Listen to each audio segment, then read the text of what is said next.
Powered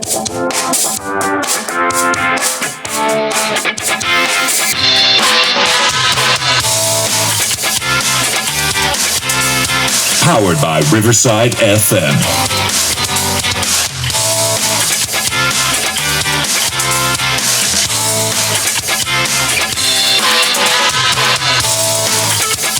Okay, so this week for our Browns backers interview series, we get to chat with John from the Los Angeles Browns backers. John, thanks for joining us. How are you today? It's a pleasure to be here, guys. Go Browns. Hell yes, hell yes. And thank you for taking the time. We know everybody's busy, especially with the game being against the Rams this week. I'm sure you got plenty of events to get ready for, which we'll get to soon. But first, tell us about your chapter.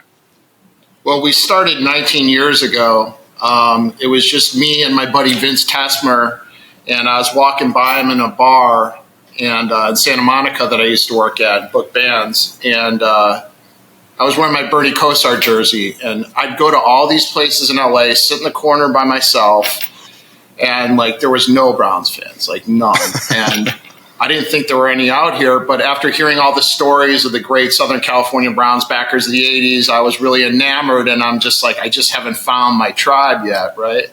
So he turns around and goes, Kosar sucks. I go, what'd you say? And I was ready to scrap and throw down. I just got in his face. He's like, bro, I'm from Garfield Heights, man. I'm like, oh, you're friendly people. Okay, dude, it's all good. I thought you were some Steelers douchebag or something ready to go. So at ease, man. You know, it was tough because I'd get up early in the morning, go to different venues, and just, try to find people that wanted to rally around my team. You know, I grew up as a Browns fan. My dad took me as a little kid.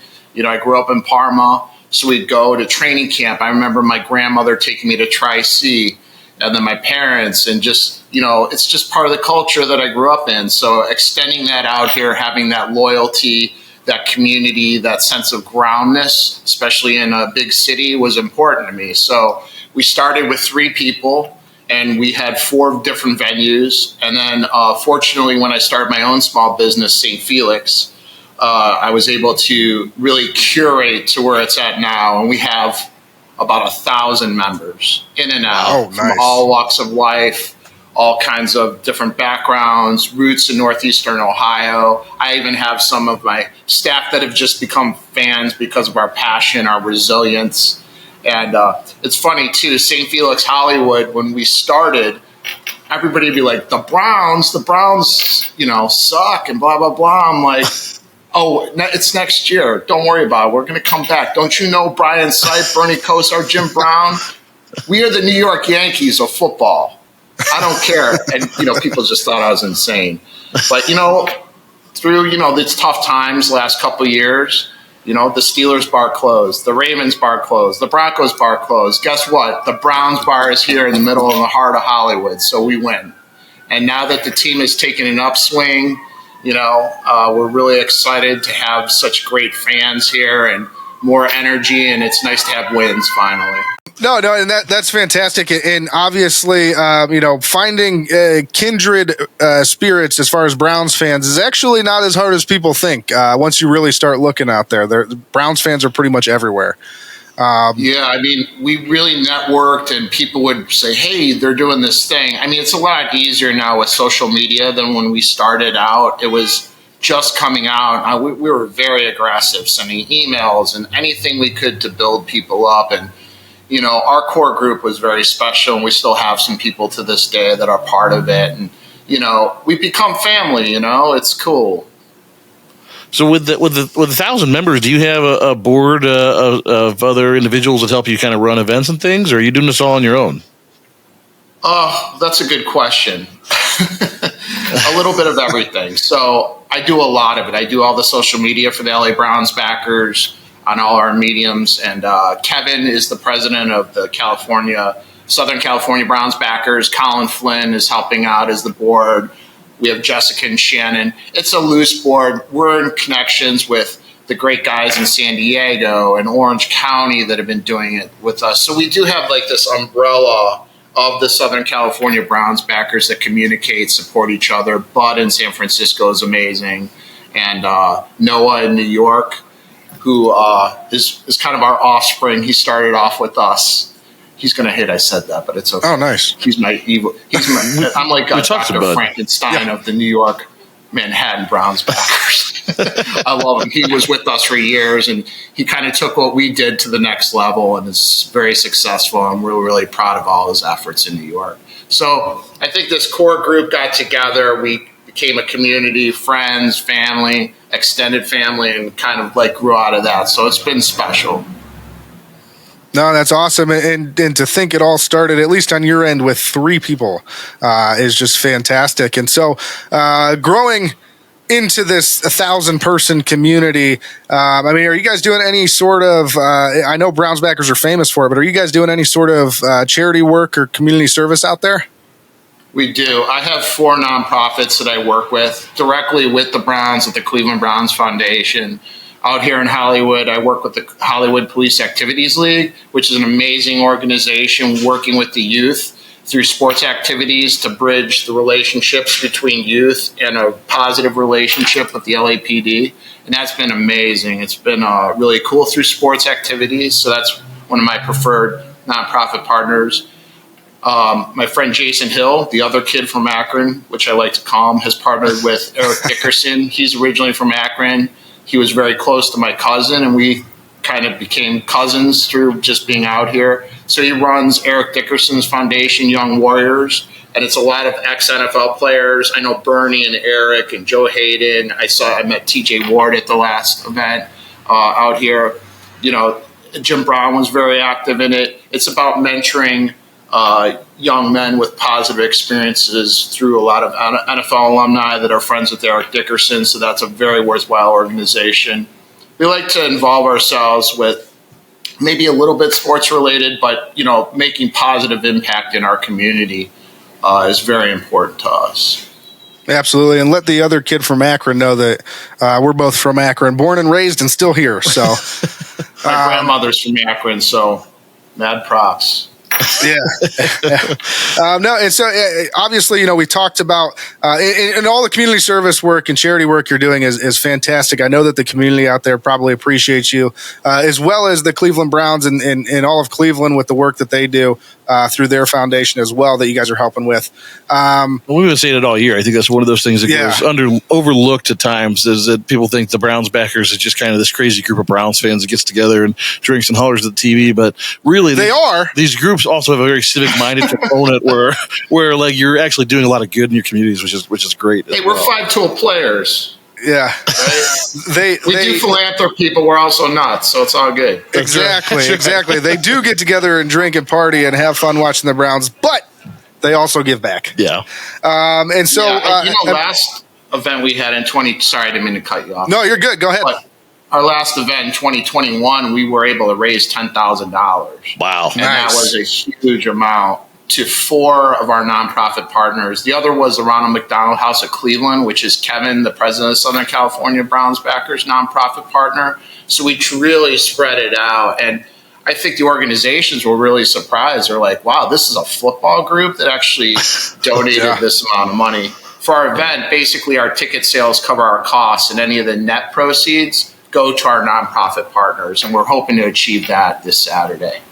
Nice. Awesome. And that's actually a perfect segue. You mentioned this Saturday, and I'm sure you're talking about there's probably some sort of pregame for the Browns game Sunday against the LA Rams. And obviously that's the team in your guys' backyard. So can you tell us about what events you guys have going on this weekend that you're hosting?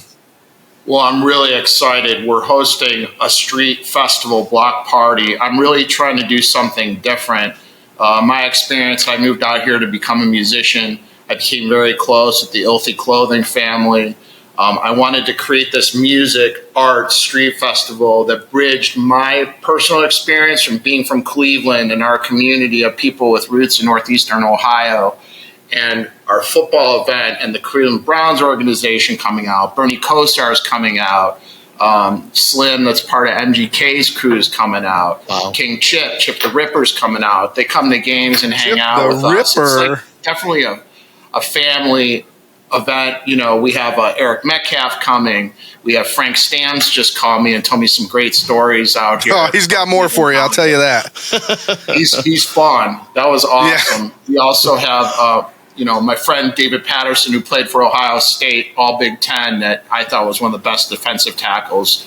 He may, he's going to try to come out. We're just keep getting, announcements. I also have a very, very special guest I can't announce that's coming, but I'm very surprised and very honored and happy that they're going to be joining us on that Saturday. So I have an orange carpet set up instead of a red carpet because I wanted to make it very Hollywood. And I'll have a step and repeat, and Chomps is going to be on the orange carpet taking pictures with people. So we're making it very Hollywood but very Cleveland-centric. Glenn Infante from Ilty, he's a friend. He's also from Parma. And he helped co-design a football that was like trying to bridge the artistic gap between the map of Cleveland and the map of LA. So we're really trying to take it to another level culturally. And I think it's cool.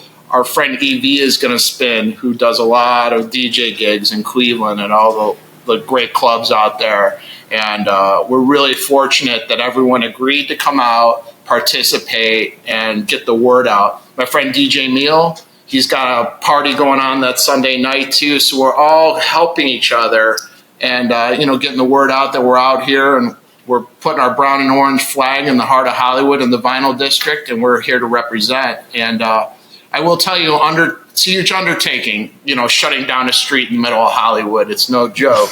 But I used a lot of my cred and clout and really made it happen. And I think people are really going to have the best fan experience that they've had out here. It's just going to be next level. So I'm really happy. And Glenn is actually going to do a live painting of an honor to Jim Brown. If you've ever seen his work at Elsie, he printed that beautiful mural of Prince eating a donut over on the bridge down there. Mm-hmm. That's one of his works that I got turned on to right out the gate. And obviously he's gone on to great things, but he's going to paint a live mural on stage. We're going to have the players, meet and greets, signing autographs. It's going to be really cool, man. It's going to be a lot of fun in the heart of Hollywood.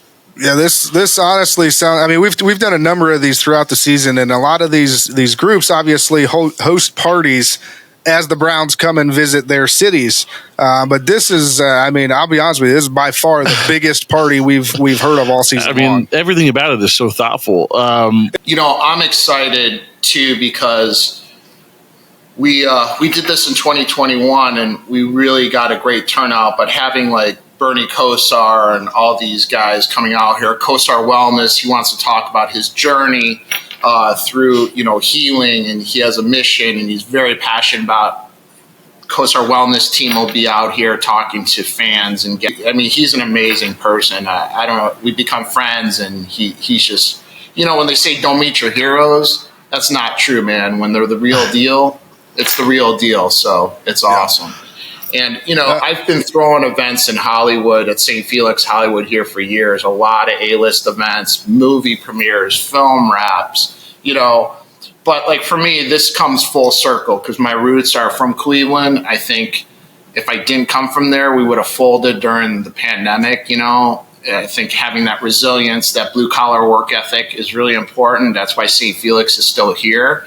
So doing a Hollywood-style event on this scale is going to be really special for me, my friends, and our extended family, and all the Browns fans from all over the world. I got fans from Australia, England, Canada, all over the United States coming for this. So this is going to be a real big event, and I'm really happy. And to be honest, I've had a lot of A-list stars here. Just a lot. Anybody you think of, we've had here in and out of St. Felix. But for me, having Eric Metcalf and Bernie Kosar are way more important. Everyone makes fun of me. They're like, you're more geeked out than this, and this person. I'm like, dude, you don't understand. Bernie. Yeah, for sure. We can't blame you there. I mean, like you said, it's Bernie. And he is, I will say, by all accounts, everybody that I've ever talked to that's met Bernie has said what a great guy he is. So to your point, definitely if they're the real deal, then they are the real deal. John, let me ask you, so you mentioned sorry. I just wanted to say, I'm sorry.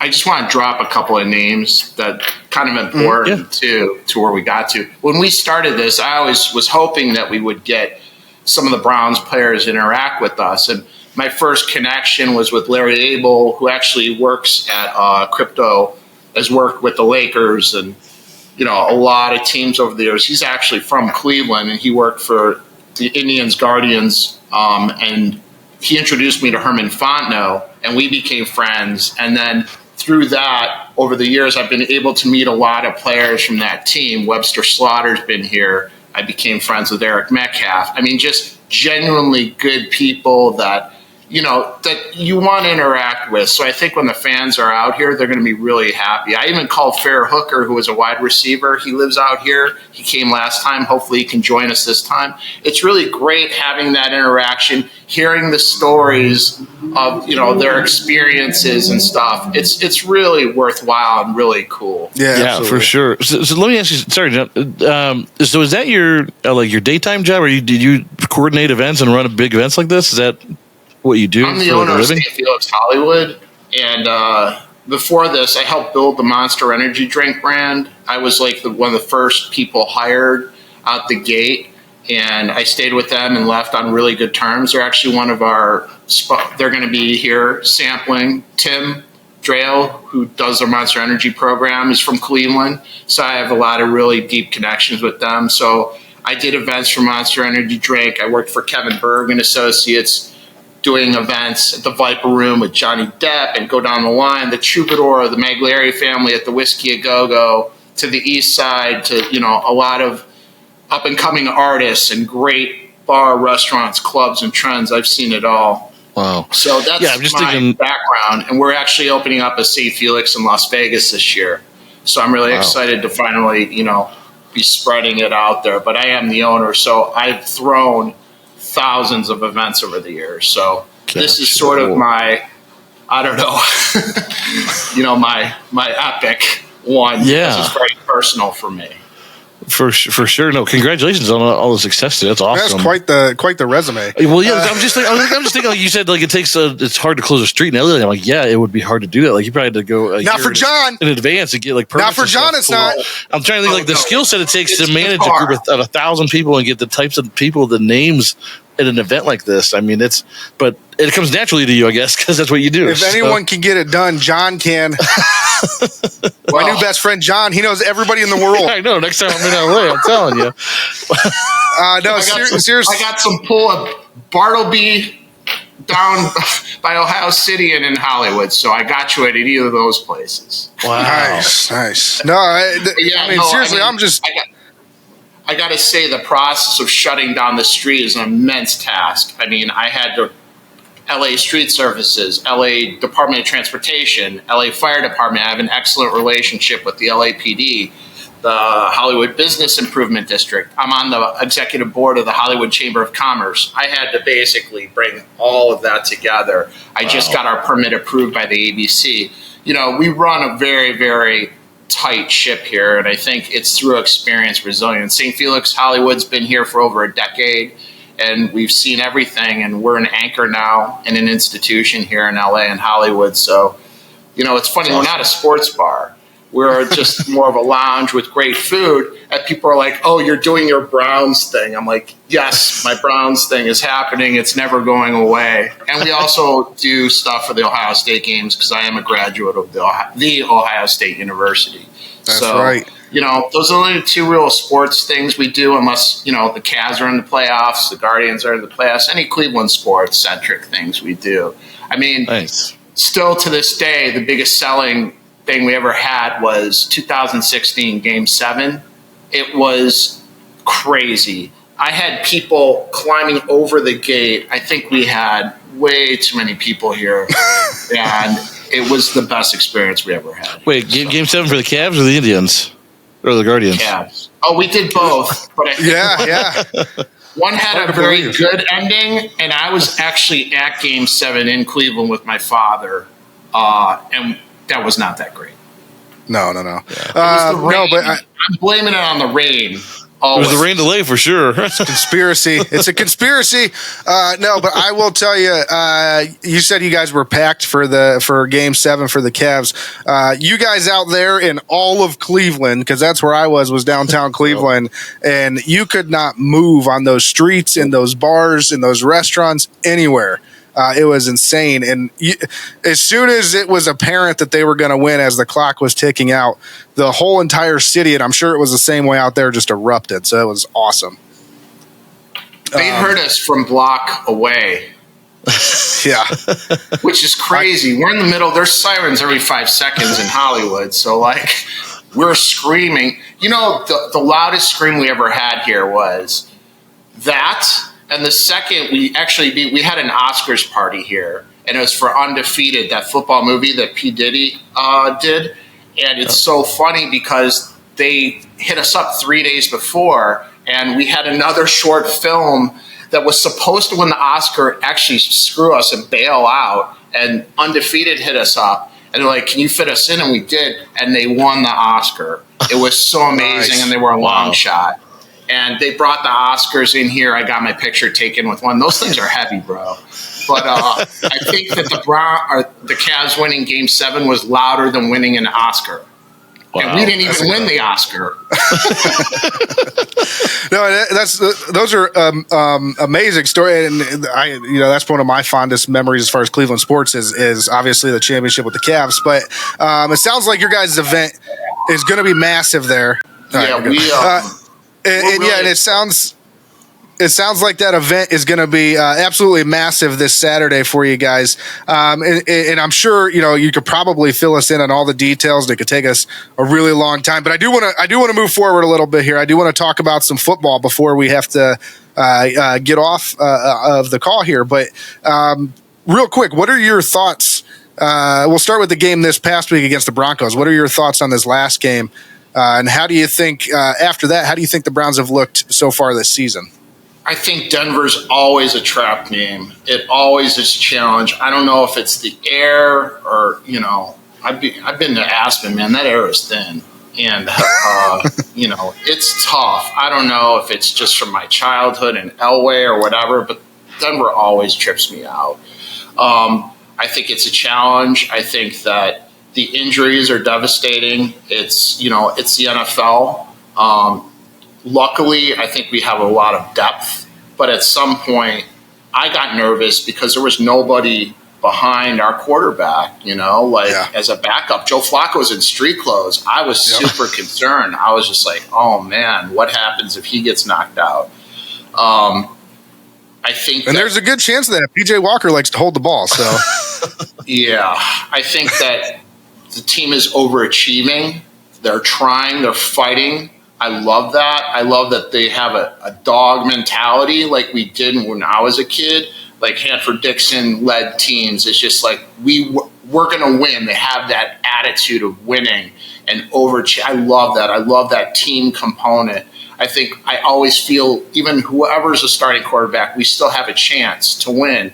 When you have that group and they're pushing – and all these great plays you've seen where everyone just is willing themselves to win. That's just awesome as a fan to watch because there's been so many times, especially in professional sports, where people just give up. They don't really have that dog in them. And, I think we have that team. It was a disappointing loss. I really didn't like the reverse call. I thought that was cute. I don't like too cute sometimes. Especially in that situation, right? Brilliance in the offense, but I also think at some point, you got to play smash mouth football and go down. And I would like to see Kareem Hunt used more.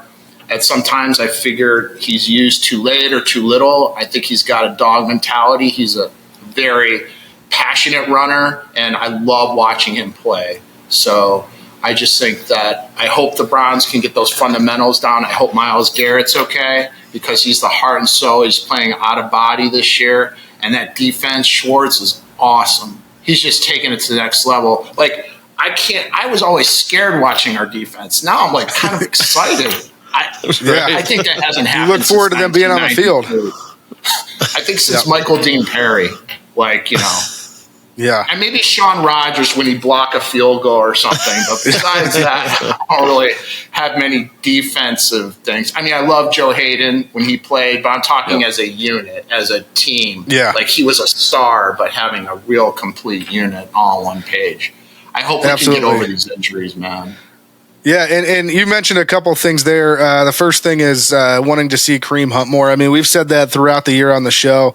In my opinion, they're trying real hard to make Jerome Ford work, and I don't know that I don't think he's a bad player by any means. I just don't know if he's the feature back that they all think he is.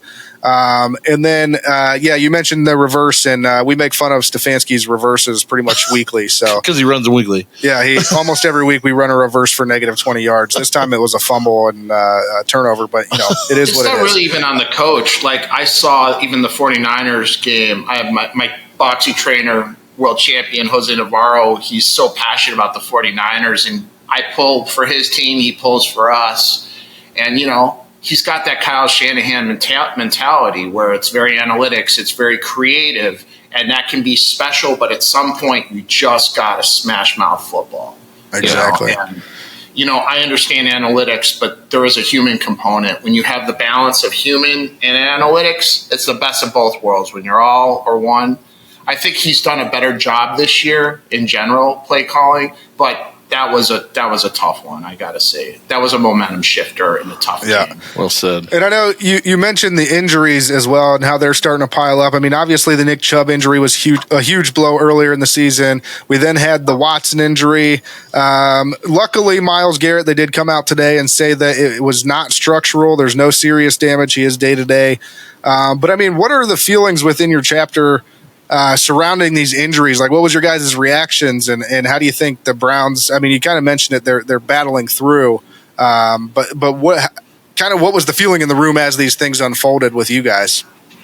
I think it's tough because I think the team, like I said, it's almost that next man up mentality is taken very seriously, and that's good coaching, and that's good focus, and that's good ethic, that's good culture, and I think it's great that the coaches and the organization have that focus now. So I think people are concerned and they're like, screaming at a TV, get up, are you okay? Like there's that element, but then it's a plug and play kind of scene that we do have. So, I mean, DTR, he's a UCLA Bruin. My buddies out here that went to UCLA and follow them, they're big DTR fans. So, hopefully he's okay and he gets back into it. But, of course people are concerned. I mean, the Chubb thing was devastating. That really he's the heart and soul of that offense, our team, his work ethic, his vibes is just so permeating through our organization that we love. And, then Deshaun going down, that was really, really difficult. We went through that with Baker, right? With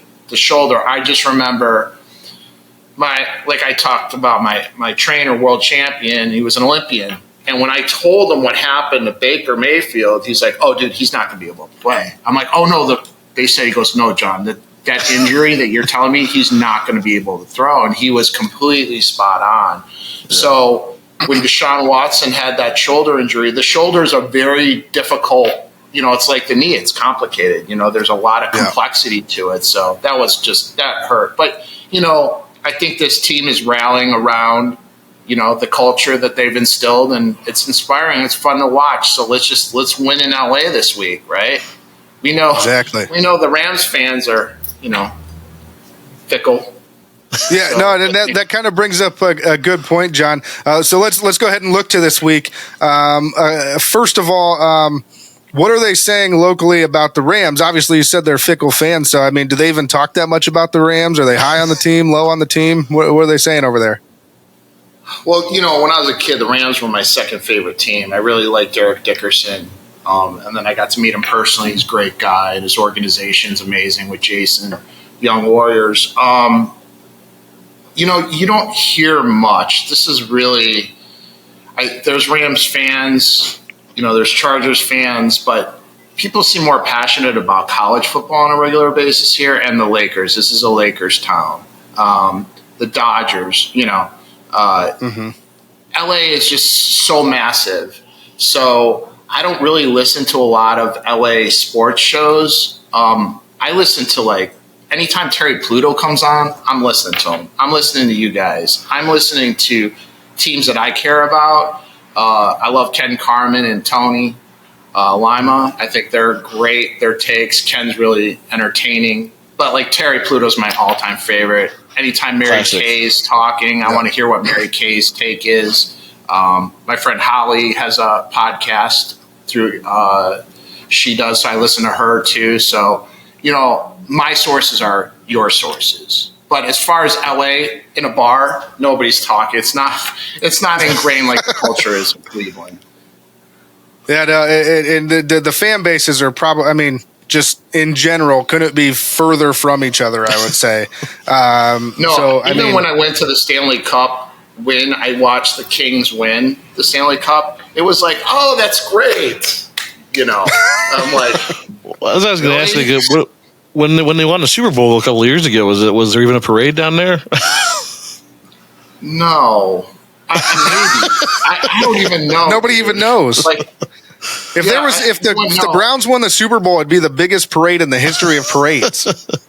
I just loved when the Cavs won 2016. There were no incidents. Everyone was still in shock. It was peaceful and vibey and beautiful. Cars were not being overturned. I know when the Lakers won here one year, people were spinning out. It was like the Fast and the Furious downtown.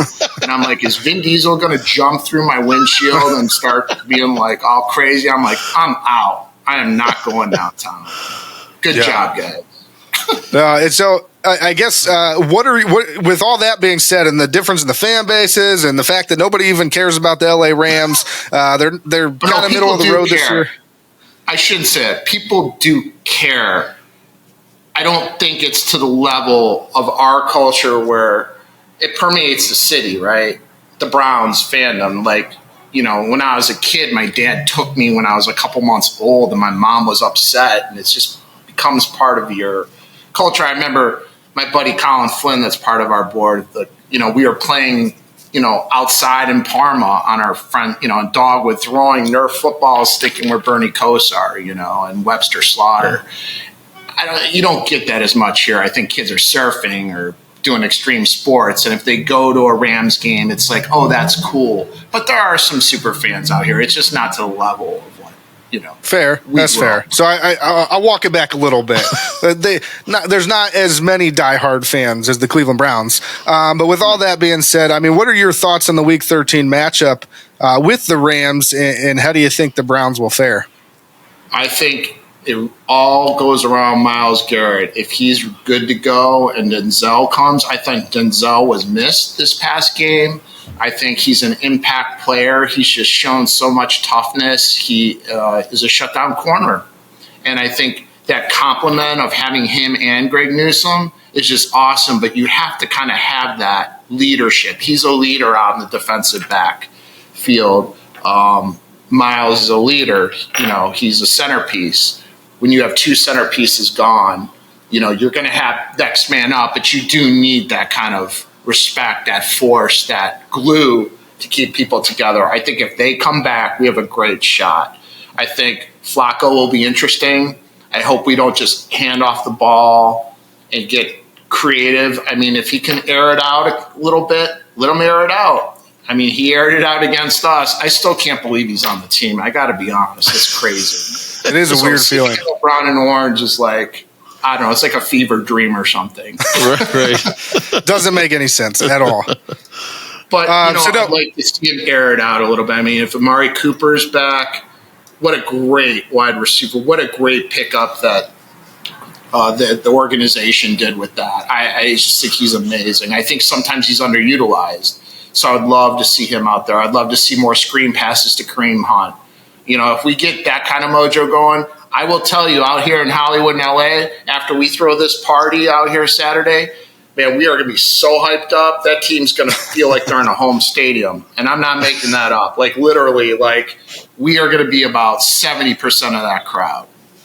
When we did the Chargers game in 2019, I think it was 80-20, maybe 90-10. And that was a funny game because the Chargers weren't that great that year. And I live in a building here in Hollywood where there's a lot of influencers, and I recognize the people from my building because they have millions of followers and all this. I saw them on the field, videoing as part of a marketing promotion to try to get more Chargers fans there.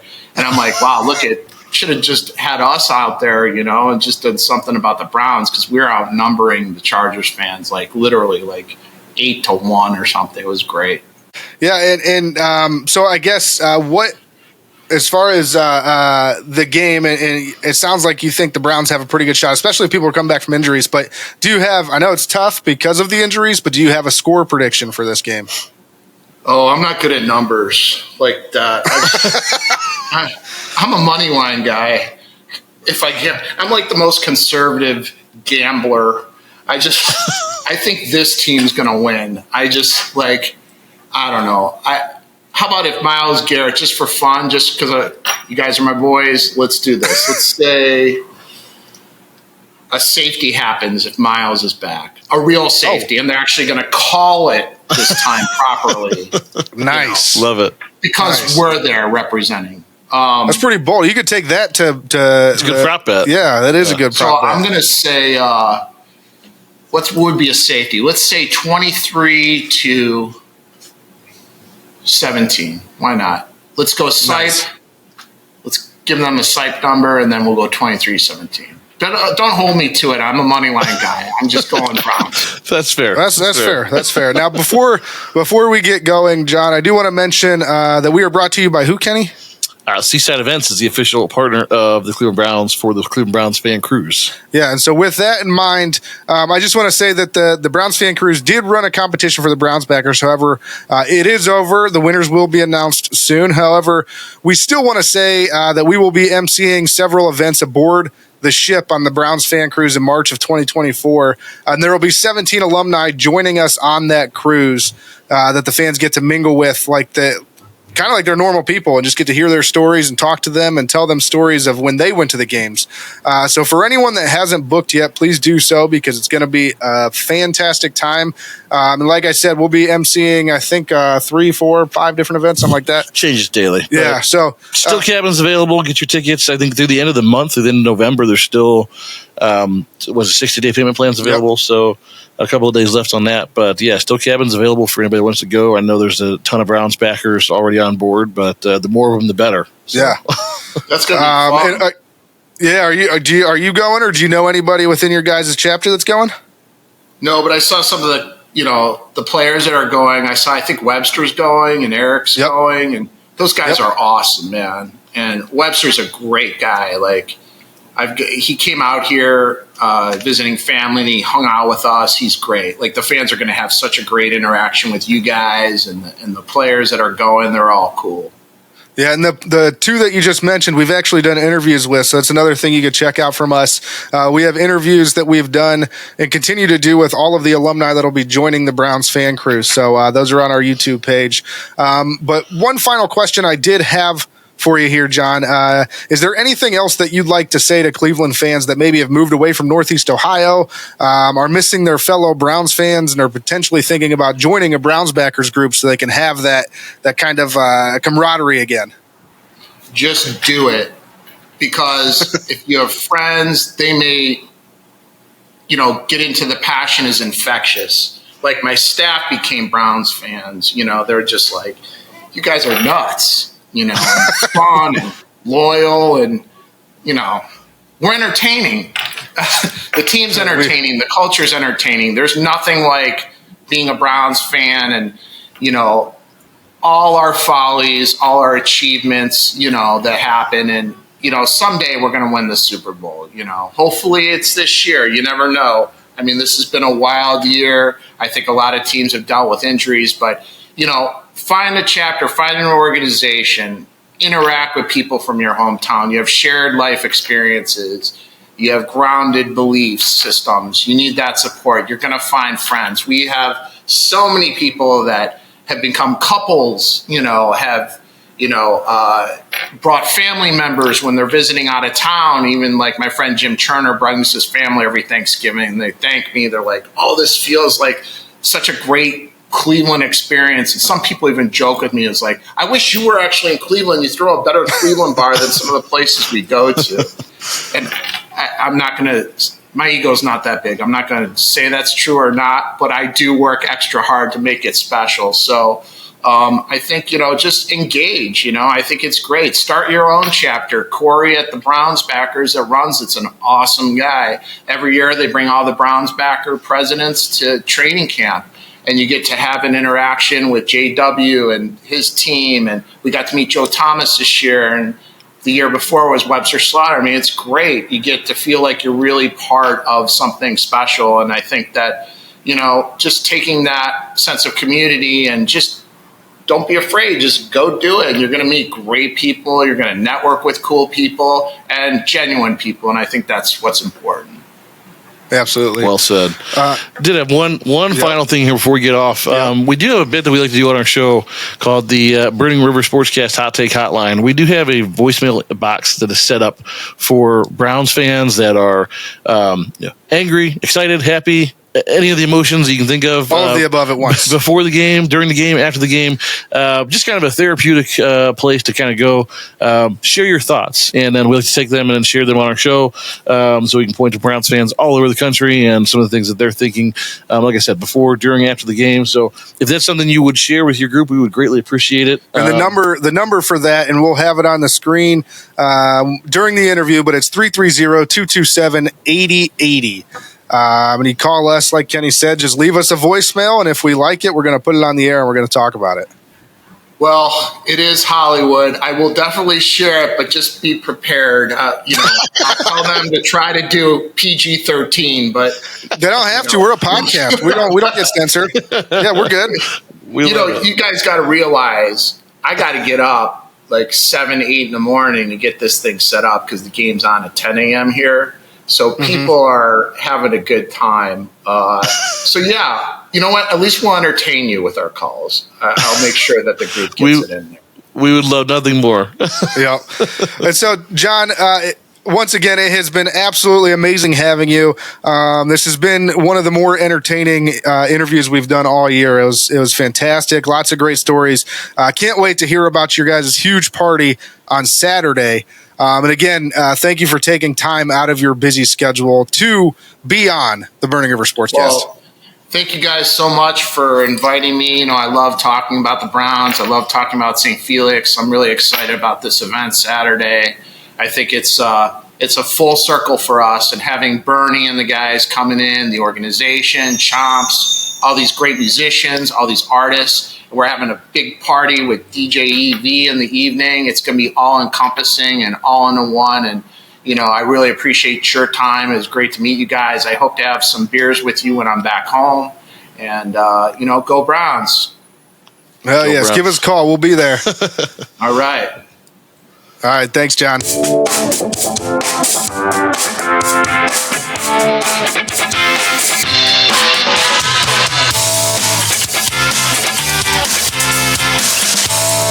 We're the LA Hollywood Browns backers. You're listening to Burning River Sportscast.